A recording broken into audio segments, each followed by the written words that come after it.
Hi, I'm Lee Stoller, the president of LS Records in Madison, Tennessee. The story goes, I was on the West Coast doing fair dates with Christy Lane and called my office for messages. My secretary said, Lee, you will not believe what happened today. She said, let me tell you the story. A limousine drives up, 4 guys gets out, and then this man steps out in black, with sunglasses on, a little over 6 feet tall, black with a lot of gray in his hair and a mustache. He comes in with his box under his arm. He said, may I speak to Lee Stoller? She said, he's on the West Coast with Christy Lane. Christy Lane is my favorite singer, he said. He said, this is my new tape. I'd like to have Lee release it on LS Records. She said, fine. She took the box, and he noticed the book. He said, that's Christy Lane's book, One Day at a Time. I read it the other day in Kalamazoo, Michigan. I was really fascinated by it. May I have a copy? She said, certainly.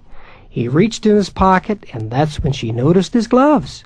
He had 2 black leather gloves. On one was outlined a musical note. The other one, an outline of a guitar.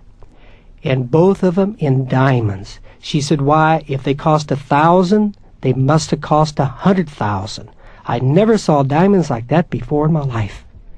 So when I got in a few days later, I listened to it. I said, that is fantastic. It sounds like Elvis Presley. Who is it?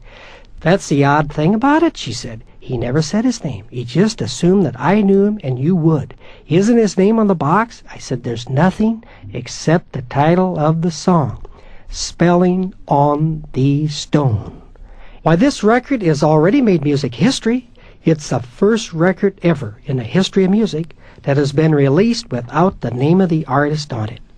You are now a part of history. Hi, hello, Uncle Joe Cunningham of 920 Country, WMNI, Assistant Program Director, Music Director, and longtime radio personality here in the Buckeye State.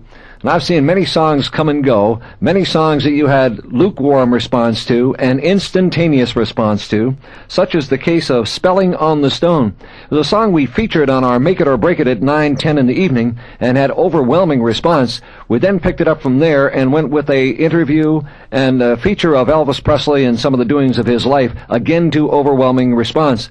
We've been using the record throughout the day on our station, and again, if we're not playing it, we're hearing from the listening audience they want to hear it. Spelling on the Stone, I believe it is something phenomenal. Eddie Powell reporting from Columbus, Ohio, today conversing with Dave Siegel, a records promotion man. Dave, you've been in the record promotion business a long, long time. Almost 32 years, Eddie. Absolutely. Let's talk about a particular artist, Elvis. You worked on some of his records then. Now, the phenomenon, the song, Spelling on the Stone. Compare the two. Well, let me just tell you that there are three real classes of records. There are hits, there are smashes, and then there are the phenomenons. This record is a phenomenon. Instant radio requests, heavy requests. Some people are telling me that it's the most requested record they've had since they've been in the radio business, ever. And when those phones light up like they do, and the calls come into the stores like they do, it's for real. This is absolutely amazing. This is Dr. Bruce Nelson, KNUZ in Houston. A week or so ago, I walked out into the lobby of the radio station just to peek out the door, see what the weather was like. I was about an hour away from going on the air, and they were pretty busy in the reception area, and there was a gentleman standing there waiting his turn. He had a record in his hand, which is not all that unusual in a market the size of Houston, Texas. And he was a nice enough guy. He just asked me if I'd listened to his record, and if I liked his record, would I play it. After he left the radio station, I've noticed that he got into a late 60s model, early 70s model pink Cadillac. A little eccentric, I thought. Curiosity got the best of me. I walked next door to a little room where we dub records onto cartridges and listened to the record, and instantly knew I had a record that I had to get on the air. I had no idea who it was, and it's been a record that's generated more telephone activity for us than anything we've experienced in the last 3 or 4 years. This is Bonnie Walper of Walper Music Company in Harrisonburg, Virginia. that spelling on the stone, this is the most of any one record we've ever sold. I mean, ever sold. The date to remember is December the 8th. I called my office from Florida. The secretary said, "Lee, you're not ready for this." 1,000 thoughts flooded my mind as I waited for the news. She said a silver Mercedes pulled in the drive today. 4 guys got out dressed in black. The 5th guy just had on blue jeans, a pink shirt, and a flight jacket. With a box under his arm, he came to the office. He said, "I don't suppose Lee Stoller is in town." She said, "You're right. He's in Florida doing a concert with Christy Lane."